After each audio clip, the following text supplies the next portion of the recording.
네, 불금이네요. 오늘 저녁 잘 보내시고요. 퇴근길 주요 축구 뉴스 시간입니다. 지난 새벽에 있었던 아스날과 리버풀의 카라바오컵 4강 경기의 여진이 좀 이어지고 있네요. 워낙 장면 자체가 인상적이어서 그랬던 것 같은데, 리버풀에서는 미나미노, 아스날에서는 자카의 그런 여진입니다. 먼저 미나미노 짧게 한번 가보면, 골대 바로 앞에서 한 6m 정도 됐나요? 7m? 그걸 지금 때렸는데 그냥 떠버렸잖아요. 제가 지금 장면 하나 보여드릴 텐데, 사실 골키퍼도 벗어나 있었고 수비 정도만 하나 서 있었기 때문에 저 정도 위치, 골 에어리어 바로 미쳐 해놨는데 너무 세게 후렸어요. 그래가지고 골대 밖으로 그냥 대기권을 벗어나는 그런 슈팅을 때렸는데, 이게 계속해서 그쪽에서도 좀 많은 이야기들이 나오고 있습니다. 이걸 또 이제 보도하는 것도 좀 많이 있는데, 데일리메일 같은 경우는 제목을 이렇게 뽑았습니다. 미나미노가 최악의 미스로 리버풀의 승리를 이뤄내지 못했다, 이런 얘기를 하고 있는데, 그러면서 축구 인생에서 지켜본 최악의 슈팅이었다, 이런 얘기도 하고 있고요. 팬들로부터 집중포화를 당하고 있는 그런 내용들도 쫙 올려놨습니다. BBC의 디온 더블린 같은 경우도 저렇게 때려서는 안 된다, 그냥 인사이드로 밀어야지 그걸 왜 발등으로 저렇게 세게 때렸냐, 이런 얘기도 했었는데, 일단 좀 계속 이러니까, 하루 종일 이러니까 조금 짠한 마음도 좀 있습니다.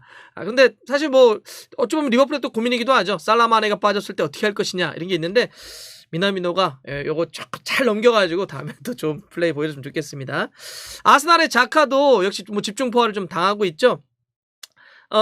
사실 이 경기가 아스날이 굉장히 좀 힘든 경기를 할 수밖에 없었던 거는 자카의 퇴장, 물론 이제 부상당한 선수도 있었지만 자카가 너무 빨리 24분이었나요? 퇴장을 당했기 때문에 그랬던 건데, 한 경기에 퇴장당할 수는 있죠. 근데 너무나 자주 당하는 거 아니냐. 실제로 자카가 잉글랜드 프리미어리그 데뷔한 이후에 모든 대회에서 자카만큼 퇴장을 많이 당한 선수가 없습니다. 옐로카도 상당히 많이 누적되어 있는데, 그래서 자카도 미안했는지 경기 끝나고 자신의 인스타에다가 사과에 대한 내용을 좀 올렸습니다. 내가 정말 잘못했다.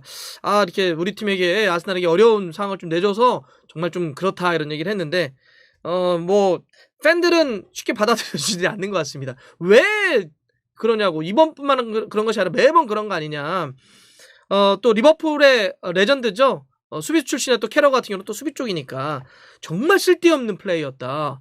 아니, 조타가 가슴으로 받아가지고 이거 슈팅을 때릴 때까지는 훨씬 더 많은 동작들을 해야 되는데, 그러면 자카가 무리하게 발을 뻗기보다는 끝까지 따라가서 지키면 되는데 그걸 또 발을 집어넣냐. 항상 그런 식의 그런 거 아니냐라고 지금 이야기를 하면서, 아예 캐러건은 이렇게 얘기를 했습니다. 아르테타가 아스날을 더 높은 위치로 끌어올리려고 한다면 자카는 매각하는 게 맞다, 이런 이야기를 했습니다. 그래서 이 아스날 팬들도 오랫동안 그런 모습이 반복됐기 때문에 좀 격양된 목소리를 많이 전하면서 팀을 떠나는 게 맞다는 의견에 좀 힘을 싣고 있습니다.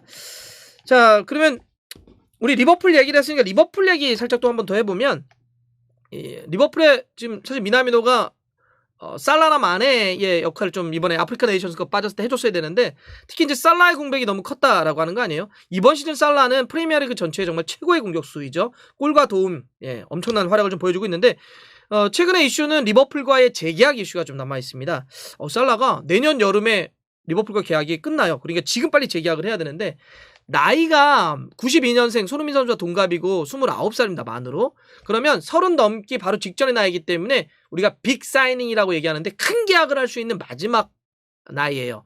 그러니까 리버풀과 남으면서 남는 조건으로 주급 같은 거를 조건을 확 올린든지, 아니면 다른 팀으로 이적한다든지, 이렇게 해서 자기 몸값을 마지막으로 크게 올릴 수 있는 빅 사이닝의 마지막이라고 하는데, 지금 살라는 여하튼 리버풀에 남아서 리버풀의 레전드로서 커리어를 끝내겠다라고 하는 건데, 그러면 이 안에서 재계약할 때 주급을 올려야 되잖아요. 이거에 대한 약간 서로의 긴장, 혹은 아직까지는 좁혀지지 않는 이게 좀 있는 것 같습니다. 현재 살라가 리버풀에서 주급을 20만 파운드를 받는다고 해요. 한 3억 2천만 원 정도를 받는데, 지금 재계약을 하려면 조건으로 얘기하는 게, 지금 미디어의 보도에 따르면 2배 올려달라, 40만 파운드 얘기하고 있다고 합니다. 6억 4천만 원, 정말 적지 않은 돈이죠.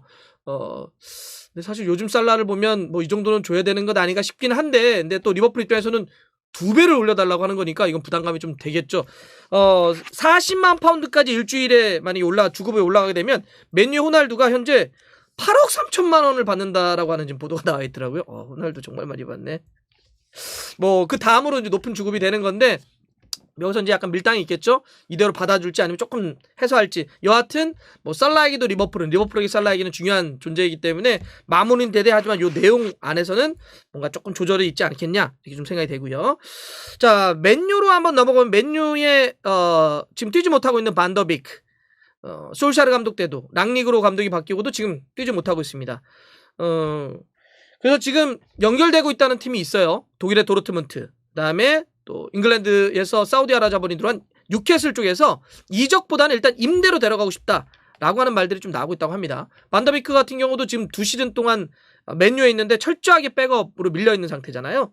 그러다 보니까 뛰지 못하니까 당연히 대표팀에서도 네덜란드에서 안 부르죠. 지난해 3월이 네덜란드 대표팀 국대 마지막이었고 지금 소집이 뛰어본 적이 없습니다. A매치에서. 그러다 보니까 이대로라면 이번 연말에 있을 카타르 월드컵에 나가는 게 어렵기 때문에 반더비크도 좀 뛸 수 있는 대로 가고 싶다라고 하는 의사는 있는데, 문제는 랑닉 감독이 일단은 나포셀 지금 떠난 우리 미드필더에 일단은 있어봐, 내가 좀 고민하면 쓸 수도 있어, 그래서 원치 않는다라고 하는 말이 있다고 해요. 지금 골키퍼 딘 핸더슨 같은 경우도 좀 대회가 워낙 잘해주고 있기 때문에 떠나야 되나 이러는데 뭐 랑닉이 조금 일단 있어봐 이랬다고 하는데, 뭐 랑닉 감독 입장에서는 다양한 조합을 쓰기 위해서 미드필더도 중시 여기니까 그러기도 하는데, 반더비크 입장에서는 이거 진짜 가고 싶은데 뭐 이런 생각이 좀 들 것 같긴 합니다. 현재 상황은 좀 그렇다 이렇게 정리 드린 거고요.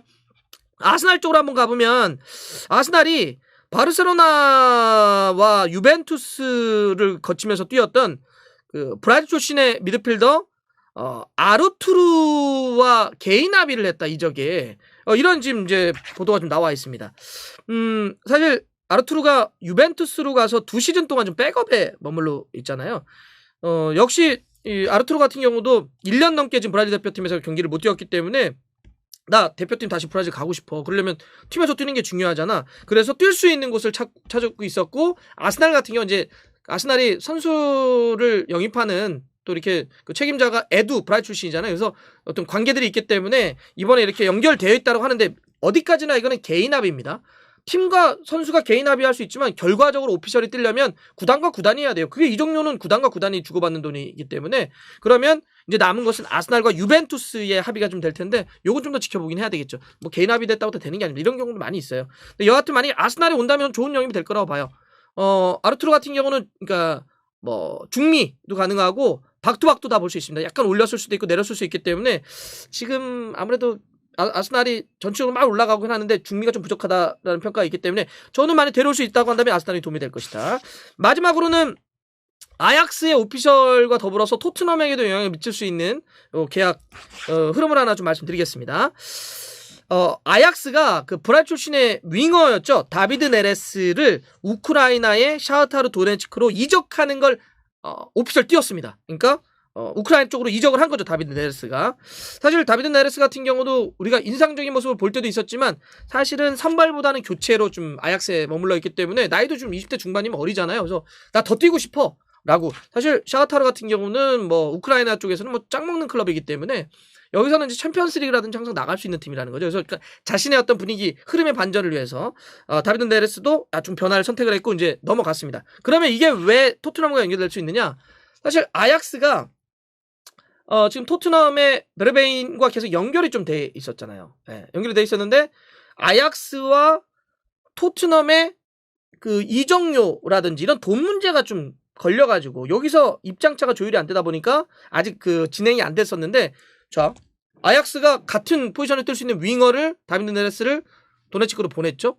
샤흐타르로 보냈단 말이에요. 그럼 그 자리가 비는 데다가 보내면서 돈을 주급이라든지 이적료를 좀 세이브할 수 있기 때문에 이 돈으로 베르베인을 데려올 수 있는 거죠. 그렇기 때문에 연쇄 이동 가능성이 있고, 만약 베르베인이 떠나면 토트넘 입장에서는 그 돈을 받는 거죠. 그러면 그 돈으로 아다마 트라우레, 지금 또 울버햄튼과 토트넘이 임대 안 되나? 돈을 당장 주긴 좀 그러는데 또 그 협상이 안 되면 그러면 좀 뭘 깎아줄 수 없나, 이런 돈 문제나 임대 뭐 이런 또 역시 레비 회장이 꼼수 때문에 장교에 굴리는 것 때문에 좀 약간 좀 진척이 안 된다는 거 아니에요. 근데 돈이 베르베인 보내가지고 돈이 생기면 또 아다마 트라우레도 데려올 수 있기 때문에 이런 연쇄 이동까지 이어질 수 있는 것이 아니냐라고 하는 게 나오고 있습니다.